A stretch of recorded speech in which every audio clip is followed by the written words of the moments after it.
तुम्ही पाहत आहात MCN न्यूज मराठी। उत्तर भारतातील हरियाणा, राजस्थान, दिल्ली, हिमाचल प्रदेश या ठिकाणी तापमानात कमालीची वाढ झाली आहे। याचाच परिणाम पश्चिम विदर्भात देखील जाणवायला सुरुवात झाली आहे। गेल्या आठवडाभरापासून जिल्ह्यातील तापमानामध्ये कमालीची वाढ होताना दिसत आहे। तर पुढील 2 दिवस अर्थात 12 मार्च पर्यंत जिल्ह्यातील सरासरी तापमान 39 ते 40 डिग्री सेल्सिअस पर्यंत जाण्याचा अंदाज भारतीय हवामान खात्याने वर्तवला आहे। त्यामुळे शेतकऱ्यांनी पिकांसाठी सूक्ष्म सिंचन पद्धतीचा वापर करण्याचा प्रयत्न करावा।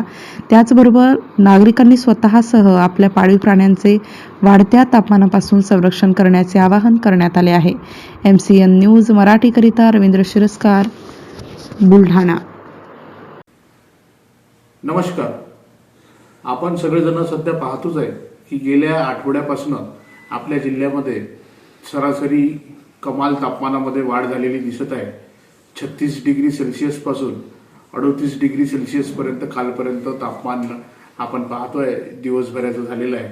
आणि हा वाढलेला जो बदल आहे तापमानामध्ये, हा जो बदल आपण पाहतोय उत्तर भारतामध्ये हरियाणा, राजस्थान, दिल्ली, हिमाचल प्रदेश या ठिकाणी कमाल तापमानामध्ये वाढ झालेली असल्यामुळे ते चित्र आपल्या विदर्भात सुद्धा जाणवत आहे। आणि इथून पुढे 2 दिवस 10, 11 आणि 12 तारखेपर्यंत हे कमाल तापमान असे जिल्ह्यात वाढलेले आपण पाहू। यामध्ये 39.5 डिग्री सेल्सिअस पर्यंत कमाल तापमान वाढण्याची सुद्धा शक्यता आहे 12 तारखेपर्यंत। पुन्हा 13 तारखेपासून जिल्ह्यामध्ये कमाल तापमानामध्ये 2 ते 3 डिग्री सेल्सिअसनं घट होण्याची सुद्धा शक्यता भारतीय हवामान खात्यानं वर्तवली आहे। तत्पूर्वी भारतीय हवामान खात्यानं या महिन्याचा दीर्घावधी तापमानाचा जो अंदाज व्यक्त केला होता त्यात असं सांगितलं होतं की पश्चिम विदर्भामध्ये आपल्या बुलढाणा जिल्ह्यात तापमानामध्ये फारसा बदल न होता सरासरी इतकं किंवा सरासरीपेक्षा किंचित जास्त तापमान या महिनाभर राहणार आहे।